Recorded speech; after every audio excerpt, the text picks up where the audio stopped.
Assalamualaikum warahmatullahi wabarakatuh. Perkenalkan, nama saya Mega Lestari dengan NIM 1808413 dari kelas 5A PGSD.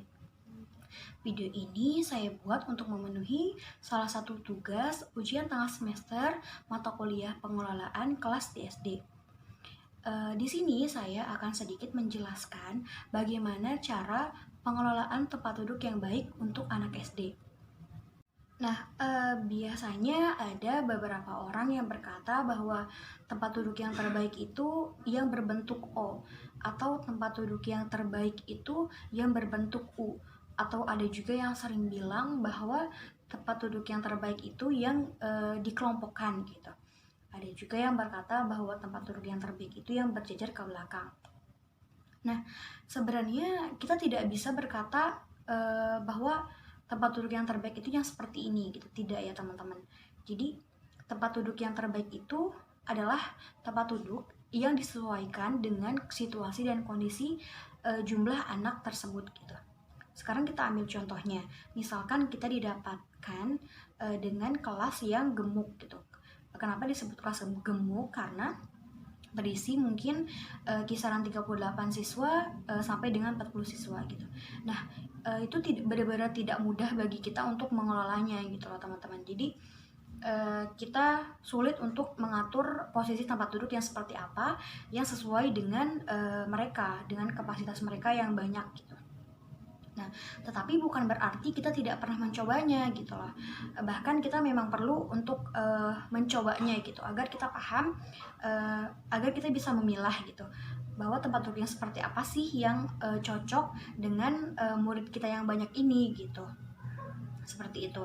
Jadi kita ambil contohnya aja ya. Kalau misalkan kita mendapatkan kelas yang kisaran 38 sampai dengan 40 siswa, itu mungkin kita sulit ya untuk membentuk seperti kelompok atau yang berbentuk U gitu kan, karena mungkin tempat ruangannya tidak sesuai gitu, tidak memadai dengan jumlah siswanya gitu.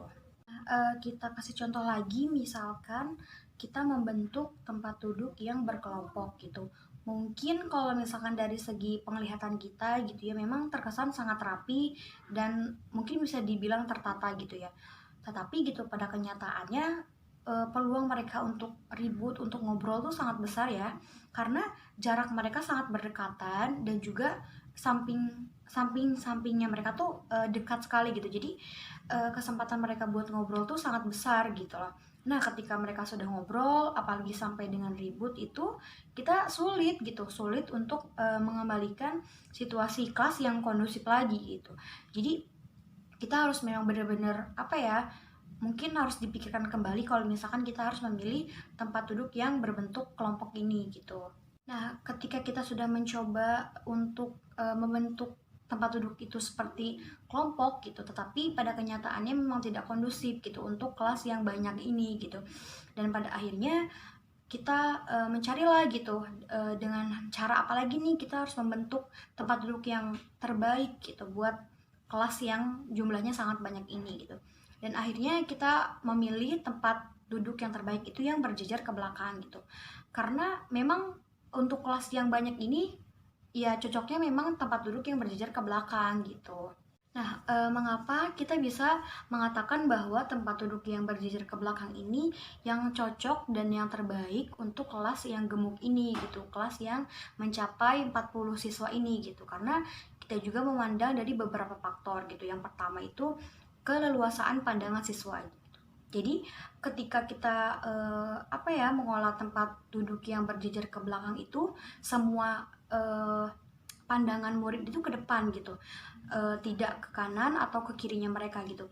Nah, pada saat kita mengelola tempat duduk yang misalkan letternya U atau letternya O itu, kan ada juga murid yang melihat ke pandangan ke depan itu yang ke kanan atau yang ke kiri gitu. Karena posisi mereka kan tidak sama gitu loh, tidak sejajar gitu pada pusat si guru ini gitu. Jadi memang kalau untuk yang berjejer ke belakang ini tuh pandangan hanya fokus ke depan saja gitu, jadi tidak ke kanan dan ke kiri gitu. Jadi itu memang salah satu memudahkan siswa juga untuk memahami materi yang disampaikan guru gitu, karena pandangan mereka hanya tertuju pada guru yang sedang menerangkan di depan gitu.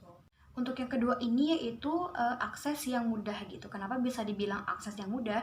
Karena ketika kita mengolah tempat duduk yang berjejer ke belakang ini, ketika si anak murid ini ingin keluar gitu ya, mereka tinggal keluar saja dari tempat duduknya gitu, tidak mengganggu teman yang di sebelahnya gitu. Nah, tetapi ketika kita memilih tempat duduk yang letter U gitu kan, mereka kan berderet. Bagaimana jika si anak yang tengahnya itu ingin keluar gitu loh, berarti mereka harus melewati teman-temannya gitu kan. Melewati teman-temannya berarti mereka mengganggu teman-temannya juga gitu loh. Nah, di situ tuh benar-benar kesempatan mereka buat ngobrol tuh sangat banyak gitu, karena kan mereka melewati teman-temannya ya. Dan semua anak itu berbeda-beda, ada juga anak yang tidak ingin diganggu gitu sama teman-temannya gitu. Nah, jadi kita harus memilih akses yang mudah gitu. Jadi ketika kita memilih tempat duduk yang ke belakang ini memang sangat mudah banget gitu, karena mereka ketika ingin keluar ya sudah dari tempat duduknya langsung keluar gitu, tanpa mengganggu teman-temannya yang di sebelah ini gitu. Nah, untuk yang ketiga ini yaitu kenyamanan gitu. Memang sangat penting banget gitu untuk murid merasa nyaman di dalam kelas itu seperti apa, karena itu salah satu cara untuk mereka tuh memahami materi yang disampaikan guru gitu.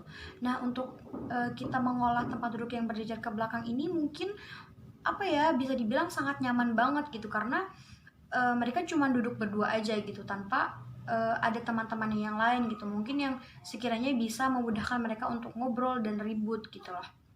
Jadi mungkin mereka bisa nyaman aja karena cuma berdua gitu sama temennya, apalagi temannya yang memang benar-benar dekat dengan mereka gitu, misalkan teman main atau teman kemana-mana bareng gitu, mereka bakalan merasakan kenyamanan gitu pada saat ditempatkan tempat duduk yang berjejer ke belakang ini gitu. Nah, untuk yang terakhir ini yaitu keindahan gitu. Jadi ketika kita menata tempat duduk yang berjejer ke belakang ini tuh memang sangat terlihat rapi dan tertata banget gitu. Apalagi ketika kita melihat dari depan, dari pintu masuk itu pasti kelihatannya rapi dan tertata banget gitu. Muridnya ya sudah di situ aja, di barisan pertama, kedua, ketiga, dan keempat aja gitu. Ketika kita memilih tataan tempat duduk yang berkelompok kan di mana-mana ya, mungkin ada di sudut kanan kelas, di sudut kiri kelas, di belakang ada, di kiri juga ada gitu. Jadi memang mungkin bisa dibilang diacak gitu ya. Nah, seperti itu. Jadi kalau misalkan kita memilih tempat duduk yang berjejer ke belakang tuh kelihatannya indah aja, bagus gitu, rapih. Nah, seperti itu. Tentu kita sebagai guru harus bisa mengolah tempat duduk yang terbaik bagi murid-murid kita gitu, bagi kelas yang kita pegang gitu. Karena kita harus bisa menciptakan mungkin iklim yang kondusif di dalam kelas itu seperti apa gitu. Mungkin dengan cara tataan tempat duduk yang terbaik itu yang membantu kita gitu. Nah, ketika kita memilih tempat duduk yang berjejer ke belakang ini memang perlu beberapa hal yang diperhatikan gitu. Yang pertama ini yaitu ada jenis kelamin. Jadi kita tidak bisa menempatkan satu barisan ini tuh laki-laki semua, barisan kedua itu perempuan semua. Tidak seperti itu ya. Kita harus membagi rata gitu. Jadi di barisan pertama itu harus ada laki-laki dan perempuannya gitu. Barisan yang kedua ini harus ada laki-laki dan perempuannya juga gitu. Jadi kita harus benar-benar membagi ratanya gitu. Bahkan kita harus satu meja itu laki-laki dan perempuan gitu, agar mungkin dengan cara yang seperti itu kesempatan mereka untuk ngobrol, kesempatan mereka buat ribut tuh sangat kecil ya. Karena biasanya kalau misalkan kita menempatkan laki-laki dengan laki-laki, itu kesempatan mereka ngobrol, kesempatan mereka ribut tuh sangat besar gitu loh. Tapi ketika kita menempatkan laki-laki dan perempuan dalam satu meja itu, biasanya kesempatan mereka ngobrol itu sangat sedikit gitu, karena tidak sesuai dengan mungkin dengan genrenya mereka gitu. Jadi kita harus bisa membagi rata antara laki-laki dan perempuan gitu. Yang kedua ini yaitu dicampur. Dari segi keterampilan anak dalam memahami materi itu jelas berbeda ya. dan kita sebagai guru itu pasti bisa membedakan mana yang pemahaman materinya cukup dan mana pemahaman materinya yang kurang gitu. Jadi kita pasti pasti kita punya mungkin bisa dibilang the best student gitu. Pasti seorang guru punya, oh orang ini memang penakaman materinya sangat baik gitu, sangat bagus gitu, dan misalkan yang ini penakaman materinya tuh kurang gitu dah. Dan itu tuh kita harus mencampur mereka gitu, jangan sampai yang penangkapan materinya yang kurang dengan yang kurang lagi gitu, itu benar-benar tidak cocok ya gitu. Jadi kita harus mencampurnya gitu, jadi yang penangkapan materinya yang sudah sangat bagus dengan yang kurang itu harus disatukan gitu. Jadi kita harus bisa mencampurnya gitu, jangan sampai yang kurang dengan yang kurang, yang lebih dengan yang lebih, jangan sampai seperti itu ya, karena itu tidak sesuai gitu. Karena nanti kita tidak bisa mungkin bisa dibilang kita tidak bisa mengembangkan pemahaman materi mereka gitu, seperti itu. Ketiga ini yaitu agar kelas tidak mudah ribut gitu. Nah di sini kita harus benar-benar bisa menempatkan siswa yang benar-benar aktif dengan siswa yang pasif gitu. Jadi jangan sampai anak-anak yang rewel, yang bawel itu dengan yang bawel lagi gitu, tapi mungkin kita harus bisa mempersatukan mereka dengan yang pendiam gitu loh, seperti itu. Jadi jangan sampai kita menempatkan yang pendiam dengan pendiam lagi dan yang bawel dengan yang bawel lagi gitu, jangan sampai seperti itu gitu kan. Jadi kita harus bisa menempatkan orang-orang yang bawel dengan yang pendiam mungkin ya, seperti itu, agar mungkin kesempatan ngobrol mereka tuh sangat kecil gitu, sangat sedikit banget gitu. Karena biasanya orang yang pendiam ini ya ketika ditempatkan dengan yang bawel ini mungkin akan terbawa diamnya gitu. Mungkin mereka kesempatan ngobrol mereka juga sangat sedikit ya gitu, paling nggak seberapa dengan ketika mereka ditempatkan yang bawel dengan yang bawel lagi gitu lah, seperti itu. Itu hal-hal yang perlu diperhatikan dalam kita menempatkan tempat duduk yang berjejer ke belakang ini gitu. Tapi ada juga mungkin yang bilang bahwa Bu itu nggak adil karena yang di depan peluang untuk mendapatkan materi itu sangat banyak Bu, bagaimana yang di belakang gitu kan. Nah yang seperti itu kita rolling gitu, jadi tidak selalu yang di depan itu duduk di depan gitu. Mungkin kita harus bisa mengaturnya, misalkan hari ini yang di depan jadi ke belakang, nanti yang kedua ke depan. Jadi kita harus bisa mengaturnya gitu loh. Kita harus di rolling gitu, jadi jangan sampai yang di depan terus, yang di belakang terus gitu. Jadi mungkin dengan cara yang seperti itu menjadikan pemahaman materi mereka tuh adil gitu, sama gitu, sama ratanya gitu. Jadi kita harus mungkin bisa dibilang harus pintar-pintar mengolah tempat duduk atau kelas yang sesuai dengan kriteria mereka, situasi dan kondisi mereka gitu, seperti itu. Jadi tidak semua yang duduk di depan itu yang selalu menjadi acuan gitu, sebenarnya seperti itu sih. Jadi bisa kita rolling juga gitu setiap harinya, setiap minggunya mungkin gitu. Jadi memang harus pintar-pintar dari kitanya aja untuk mengolah tempat duduk yang baik itu yang seperti apa, yang sesuai dengan kelas kita sendiri gitu. Mungkin untuk tempat duduk yang berjejer ke belakang ini memang bisa dibilang cocok untuk kelas yang muridnya berjumlah 38 sampai 40 siswa gitu, karena memang dari hal-hal yang perlu diperhatikan yang tadi sudah saya sampaikan juga memang cocok gitu untuk mereka. Tapi tidak menjadi acuan kalau misalkan kita tidak mencoba dengan tempat duduk yang lain gitu. Mungkin sesekali kita bisa merubah tempat duduk kita dengan cara berkelompok gitu kan, dengan cara letter U, letter O gitu, itu boleh banget gitu. Bahkan itu memang salah satu kekreativitasan kita gitu loh, seperti itu.